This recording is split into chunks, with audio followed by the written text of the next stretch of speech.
Obviously, not everyone in the city has always agreed with what the two of you have done over the last 3.5 years, and we saw some of that in the results this morning. Knowing what you know now, would that have changed anything you did over the last 3.5 years if you knew at the end of that point, the mayor might be gone? You know, when we started on this venture together, I said to him, this job, I'm going to drive you crazy, and the things I'm going to do are going to make you enemies and cause a lot of pushback. And he said, I'm not worried about that. As long as what you're doing is in the best interest of kids, I don't mind the opposition, and I don't mind the blowback. And he stuck by that. He told me that he was willing to risk his entire political career to make the schools better, and that's exactly what has happened. And I have, the good fortune of, communicating with him yesterday about this, and he said, I don't think that I will ever do anything as important as what we've done over the last 3 years in improving the schools.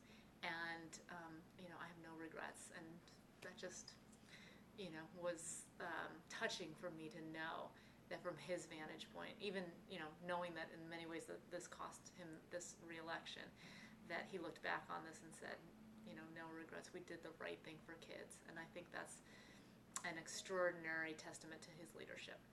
And you've mentioned that you all have touched everything from the kind of course offerings that students have to changing the buildings that they're in. What are the challenges involved in communicating to people what you're doing and why you're doing it, and how do you think that's going?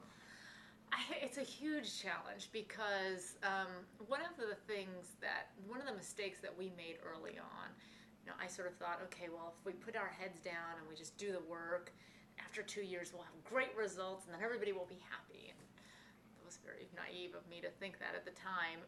And we weren't, I think, proactive and strategic enough about communications and thinking about how do we get out there and talk about the great things that are happening. So what happened in that void was a lot of the messages were sort of created by the media. And I don't blame the media for this. I mean, this is their job, right? Conflict and controversy sells, and the great news about what's happening at this little school over here is not so exciting. And because that's the way that industry works, it was my responsibility to make sure that we were going out and talking about our successes and talking about the positive things that we were doing, and we didn't do a good enough job of that. But that's a good lesson learned, I think, for us and for sort of any future reformers, is just to know that you've got to be driving your own sort of agenda and making that clear to everybody, and then they can disagree with it if they want or whatever, but you've got to give people a full picture of everything that's going on. You have to do it through multiple means. You can't just assume that if you put it in a newsletter that everybody's going to read it, or you have it on a video clip online. You've really got to make sure that you're penetrating as much of the community as possible with those messages. And obviously there's work that remains to be done. Yeah. The Washington Post said, in praising you this week, that yet, despite your best efforts, there are too many classrooms in which there's not learning going on. Do you agree with that statement? Absolutely. I mean, while it's important to always step back and see the successes and see the progress, really what keeps me motivated every day in my job is knowing that most days I wake up and think, gosh, we've just begun to scratch the surface of the issues in this that plague the school system, and we've got so much work left to be done. So it's daunting, but at the same time, it is inspiring. And what is some of that work that remains that you're looking forward to this year? The mayor mentioned when he talked to the DCist earlier this week that he doesn't necessarily expect that you all would have to go close another 30 schools tomorrow, or fire another 50 or 100 people out of a central office, but that you're working more on some of the policy initiatives. What do you see ahead? I think in terms of priorities for this school year that we're in now, a few of them are, one, we are having a very significant effort around trying to bring our special education budget into alignment.